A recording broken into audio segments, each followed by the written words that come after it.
शादी की रस्मों के बीच बवाल ही बवाल। एक धोखा और टूट गई शादी। वरमाला से पहले खुल गई दूल्हे की पोल। 3 साल का अफेयर और 1 साल पहले शादी। ये दलील थी उस लड़की की जो पुलिस के साथ शादी समारोह में खड़ी थी। ये मेरा पति है, वो लगातार चिल्ला रही थी और शादी में आए मेहमान स्तब्ध खड़े होकर युवती की बात सुन रहे थे। ये किसी फिल्म की कहानी नहीं बल्कि सच है और ऐसा हुआ है, वो भी यूपी के शहर कानपुर में, जहाँ एक गेस्ट हाउस में शादी की तैयारियां चल रही थी।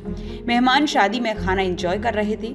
दूल्हा दुल्हन स्टेज पर एक दूसरे को वरमाला पहनाने के लिए ललायत थे। बस एक इशारा मिले और दोनों एक दूसरे को वरमाला पहना दें। लेकिन इससे पहले कि वरमाला की रस्म हो पाती, वहां वो हुआ जो शायद किसी ने नहीं सोचा होगा, जिसकी कल्पना भी नहीं की होगी। एक साधारण सी लड़की साधारण से कपड़ों में शादी के समारोह में घुसी। साथ में कुछ पुलिसकर्मी थे। हर किसी की नजर दूल्हा दुल्हन पर थी क्योंकि वरमाला की रस्म चल रही थी। तभी एक आवाज आई और सब स्तब्ध रह गए। ये मेरा पति है, 1 साल पहले इसने मुझसे शादी की है, 3 साल तक हमारा अफेयर चला। जैसे ही ये शब्द कानों में गए, दुल्हन ने वरमाला पीछे खींच ली और लड़की की तरफ देखा। वो आंखों में आंखें डाल पूरे समाज के सामने अपने और सामने खड़े दूल्हे के रिश्ते के बारे में सबको बता रही थी। लड़की की बातों से हर कोई सन्न था। घटना थोड़ी पुरानी है, नवंबर 2017 की है। यूपी के कानपुर के बर्रा क्षेत्र की है।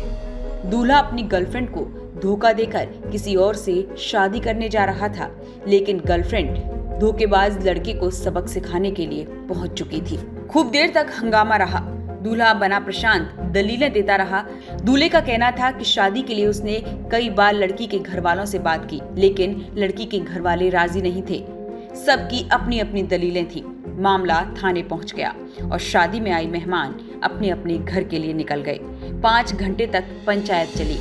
दुल्हन पक्ष ने इतने हंगामे और ड्रामे के बाद धोखेबाज दूल्हे से शादी करने से मना कर दिया, लेकिन शर्त रखी कि दूल्हा पक्ष शादी का पूरा खर्च वापस करेंगे।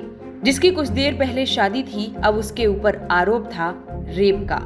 पुलिस ने दूल्हे के खिलाफ रेप का मुकदमा दर्ज किया।